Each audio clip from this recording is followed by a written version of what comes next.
In nome di Lu Pace, di Lu Figlio e di Lu Spirito Santo. Settimo giorno.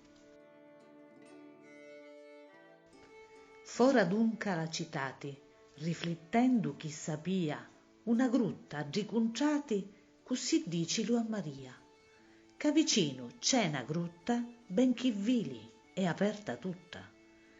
Si volete pernottare in sta grutta, io vi ci porto. Non vi pozzo, o spusa dare, aucio aiuto, aucio conforto.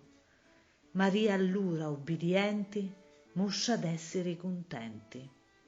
Così insieme si inviarono, per già parti a poco, già la grutta ritrovaro, ma assai povero è lo loco, e con tutto allegri stanno, sempre a Dio ringrazianno.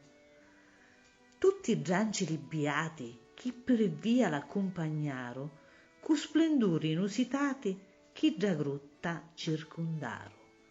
San Giuseppe li vidia, e vidennuli udia.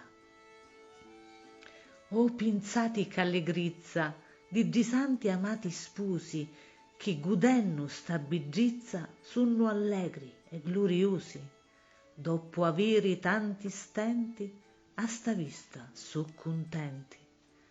A sto lume glorioso risplendiu la gran signora, come un sole maestoso che v'inciamma e v'innamora.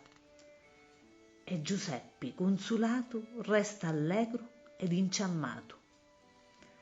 Così ardenno in duci fuoco San Giuseppe con Maria, canuscero che giù loco Gesù nasce riduvia. Entra lacrimi d'affetto crescia fuoco allo suo petto. Ma videnno poi Maria, che assai lorda era la grutta, come madre amanti e pia, non la può vedere brutta, e na scupa già giovanno con umiltà la io scupanno.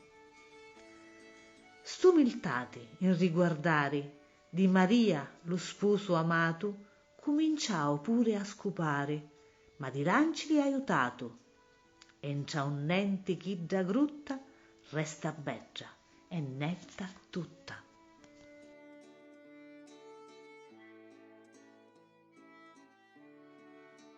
Ninna Nanna Gesù bambino. Di poi mortu o caso rio, vinirà lo to custato co dolori e affanno mio d'una lancia trapassato. Fammi priora un sunniceggio, falla vo, figliuzzu beggio. O figliuzzu amato tanto, chi prettia stu cori spinna, pri astutare lume chianto, chiudi l'occhi e fai la ninna.